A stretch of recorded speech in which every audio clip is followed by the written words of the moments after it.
Assalamualaikum warahmatullahi wabarakatuh. Baik, ini ada pertanyaan ya.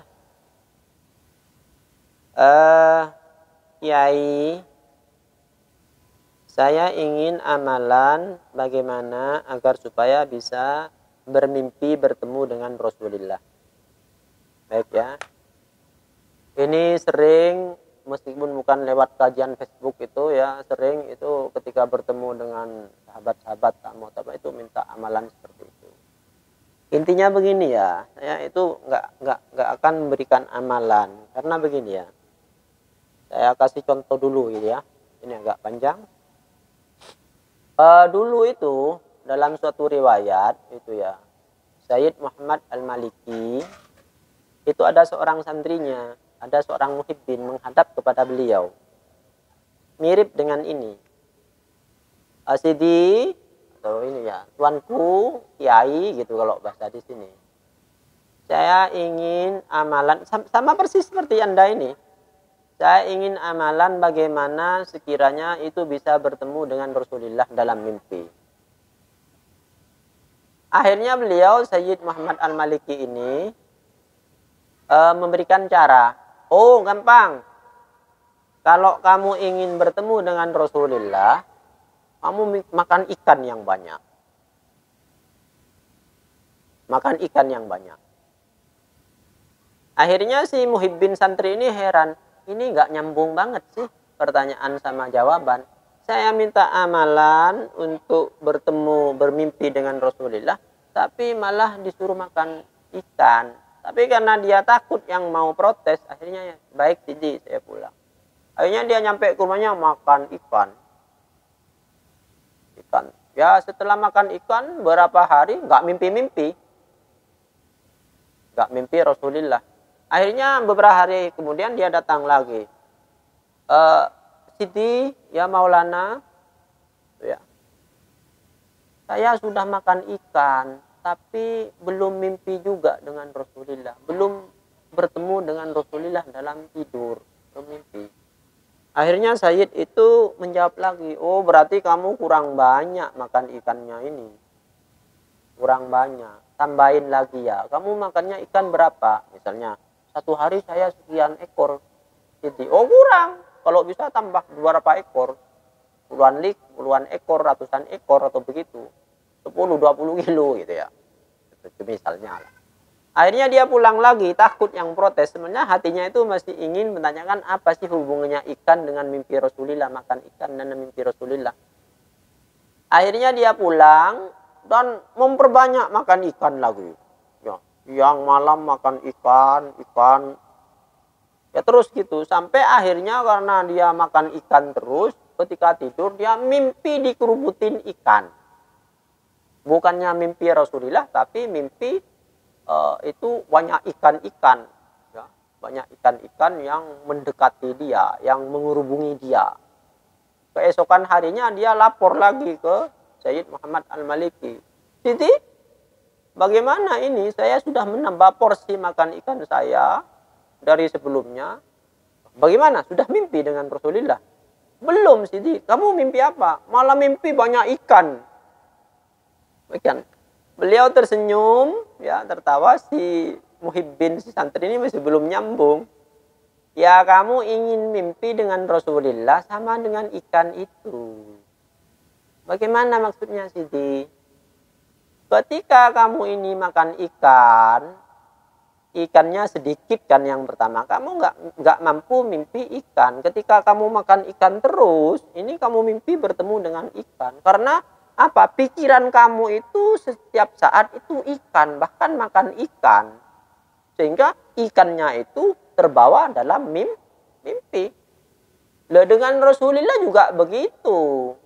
Kamu ini belum ada ikatan, belum ada ta'alluq dengan Rasulullah. Tingkatkan rasa mahabbah. Ingatan kamu itu selalu kepada Rasulullah. Lah insya Allah kalau sudah kamu ini mahabbah ingat selalu dengan Rasulullah, sama dengan ikan tadi itu. Ya, sama dengan kamu itu makan ikan seperti itu ya. Otomatis insya Allah kamu itu akan bermimpi dengan Rasulullah. Berarti pikiran kamu itu belum ada porsi Rasulullah dalam pikiran kamu itu.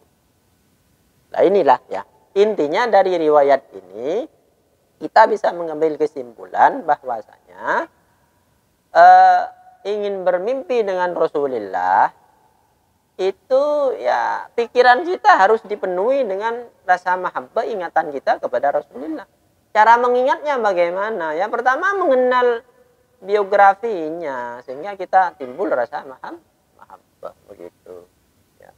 Apabila kita sudah bertemu mimpi dengan Rasulullah, insya Allah apabila pernah bermimpi dengan Rasulullah, maka itu akan bertemu dengan Rasulullah secara yaqzah. Yaqzah itu bagaimana apa? Bertemu secara terjaga, bukan tidur. Bangun, dalam keadaan bangun gini loh, kayak kita bertemu sekarang itu. Seperti itu. Karena apa? Karena ada hadis itu ya. Itu. Man ro'ani fil manam fasayaroni yaqzatan. Ini hadis ini ya. Man ro'ani fil manam fasayaroni yaqzatan. Barang siapa mimpi atau bertemu melihatku dalam mimpi, dalam tidur ya bermimpi denganku katanya Rasulullah, fasayaroni yaqzatan. Maka akan bertemu denganku secara yaqzah. Yaqzah ini akan bertemu secara langsung terjaga, bukan tidur, dalam keadaan bangun gitu loh. Ini hadis ya, ini hadis. Dalam menafsiri hadis ini ulama ada dua pendapat. Jadi orang yang bertemu dengan Rasulullah dalam mimpi ini akan bertemu secara langsung, tidak dalam keadaan tidur, bertemu dalam keadaan bangun dengan Rasulullah. Pertama pendapat ulama ini mengatakan bahwasanya orang yang mimpi dengan Rasulullah kemudian ini akan dijanjikan oleh Rasulullah akan bertemu dengan beliau secara langsung. Ini sebagian ulama mengatakan bertemunya itu bukan sekarang tapi kelak hari kiamat. Tuh. Pendapat ini dibantah ya oleh pendapat yang kedua. Karena apabila mengikuti pendapat ini atau ya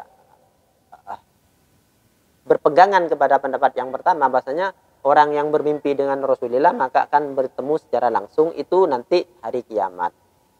Ini pendapat ini tertolak karena apa? Karena pada hari kiamat itu umatnya Rasulullah yang bertemu secara langsung dengan Rasulullah itu bukan hanya umatnya yang bermimpi. Yang enggak bermimpi dengan Rasulullah juga akan bertemu. Berarti ini sudah terbantah dengan sendirinya. Pendapat pertama ini terbantahkan, enggak kuat. Berarti yang benar itu pendapat yang kedua. Apa yang benar kedua? Bahwasanya seseorang akan bertemu dengan seseorang yang bermimpi dengan Rasulullah, maka dia akan bertemu dengan Rasulullah ini secara langsung, tidak bangun terjaga sebelum hari kiamat. Sebelum hari kiamat akan bertemu seperti itu ya. Lah ini juga apabila masih ragu-ragu, mosok sih akan bertemu dengan Rasulullah. Rasulullah kan sudah wafat. Rasulullah kan sudah ada di alam barzah. Mana mungkin akan menemui kita di dalam alam dunia ini. Lah untuk menjawab orang yang punya iktikad keyakinan seperti itu, maka ada dua jawaban. Pertama, apabila dia itu mengatakan nggak mungkin bertemu dengan Rasulullah secara terjaga, secara yaqzah di dunia ini. Itu berarti orang ini pertama adalah orang yang ingkar kepada hadis tadi. Ya. Orang yang ingkar kepada hadis man ro'ani fil manam fasayarni yaqzatan. Barang siapa bermimpi denganku, melihatku di alam mimpinya, di alam tidurnya, maka dia akan bertemu denganku secara terbangun, terjaga, tidak tidur. Orang yang tidak percaya bahwasanya bisa bertemu dengan Rasulullah di alam dunia ini, berarti ini ingkar kepada hadis tadi. Sudah nggak usah debat dengan ini. Wong sudah ini mungkir kepada, nggak percaya kepada hadis. Ngapain ngomong sama orang itu, nggak ada faedahnya. Tuh. Nomor dua, berarti orang yang tidak percaya bahwasanya akan bertemu dengan Rasulullah di alam dunia ini, alam nyata ini secara yaqzah, Berarti orang ini adalah orang yang juga ingkar kepada kekuasaannya Allah Ta'ala. Iya kan, betul. Berarti orang ini mengurangi rasa keyakinannya pada sifat kudrat irodahnya Allah Ta'ala. Loh, kalau Allah Ta'ala itu sudah punya, Allah Ta'ala menginginkan ini orang ini bertemu dengan Rasulullah, apa yang mustahil bagi Allah Ta'ala. Jadi yang orang seperti ini nggak usah kita omongin, nggak usah kita debatin. Terus kemudian yang kedua, misalnya ada, percayalah misalnya maksa, ini maksa. Oh iya, berarti kalau bertemu dengan Rasulullah sekarang gara-gara mimpi tadi, berarti ini menjadi sahabat. Kan orang yang bertemu dengan sahabat itu, orang yang bertemu dengan Rasulullah itu kan statusnya menjadi sahabat. Ya enggak juga lah. Yang dimaksud bertemu dengan sahabat itu adalah pertemuan secara langsung, bukan melalui media seperti ini. Ini kan ada unsur-unsur gaibnya kan gitu ya. Yang dimaksud menjadi suhbah sahabat itu yang seperti zamannya sahabat dulu ya. Dengan hidup yang normal, begini-begini gitu. Kalau ini kan enggak, ini kan apa ya, suatu anugerah pada umatnya Rasulullah yang tidak ada pada zamannya Rasulullah. Seperti Imam Suyuti itu kan riwayatnya 70 kali bertemu dengan Rasulullah. Apa dia sahabat? Ya bukan. Karena yang dimaksud sahabat, status sahabat itu adalah apa? Berkumpul dengan Rasulullah dengan apa ya? Dengan apa? Perkumpulan yang bukan ada unsur gaibnya. Ya, hidup satu zaman begitu loh. Ya, kalau sekarang kita bertemu dengan Rasulullah kan mungkin hanya 1 detik, 2 detik, kemudian menghilang lagi. Itu kan kalau dulu waktu sahabat Abu Bakar dan Umar, Utsman dan lainnya kan itu enggak kan, setiap saat 24 jam kan mau bertemu dengan Rasulullah, mau nginap dengan Rasulullah bisa. Kalau ini yang itu kan ya pertemuan gaib begitulah. Enggak sampai ke tingkat sahabat begitu. Ya. Kemudian yang terakhir, bentuk dari mimpi dengan Rasulullah ini macam-macam. Ada idrokum, ada idrok li dzatihi, ada idrok li misalihi, ya. Seseorang yang bertemu dengan Rasulullah itu ada dua macam. Ada yang idrokun li dzatihi, memang bertemu langsung dengan Rasulullah. Ini enggak usah penafsiran. Memang itu bertemu dengan Rasulullah, gitu ya. Karena itu enggak mungkin Rasulullah itu diserupakan oleh setan. Yang menjadi masalah begini, kita itu enggak tahu wajahnya Rasulullah. Setan itu bisa mengaku saya adalah Muhammad, begitu. Kamu percaya saja. Pertanyaannya, kamu itu tahu wajahnya Nabi Rasulullah itu seperti apa? Jangan-jangan nanti itu apa? Setan itu dia berwajah gerandong, berwajah siluman, mengaku saya ini Rasulullah. Kamu percaya saja, padahal Rasulullah tidak seperti itu. Nah, bisa itu kan? Bukan berarti setan bisa menyerupai Rasulullah, bukan. Masalahnya kamu itu enggak tahu wajahnya Rasulullah, gitu ya. Itu. Ini enggak usah ditafsiri, memang itu berteman Rasulullah. Yang kedua, idrokun limisalihi. Idrokun limisalihi. Itu mimpi dengan Rasulullah, cuman bukan langsung wajahnya Rasulullah. Limisalihi, yang seperti Rasulullah. Siapa? Al ulama warasatul anbiya. Itu kan. Jadi di sini mungkin kamu itu enggak langsung mimpi dengan Rasulullah karena makomnya kamu itu mungkin masih di bawah, belum waktunya bertemu langsung lidzatihi. Jadi mungkin kamu itu mimpi dengan sahabat Umar, atau mungkin itu bertemu dengan tabi'in Hasan Basri, Sufyan Tsawuri, atau bermimpi dengan Syekh Abdul Qadir Jalani, atau dengan Syekhuna Khalil, atau dengan Wali Songo, atau dengan ya gurumu lah misalnya begitu. Nah, itu juga sebenarnya mimpi Rasulullah itu, idrakun limisalihi. Karena apa? Ya iyalah kan mereka itu pengikut Rasulullah, al ulama warasatul anbiya. Sama. Oh, kalau begitu berarti hampir semua umatnya ini bertemu mimpi Rasulullah. Sebenarnya begitu.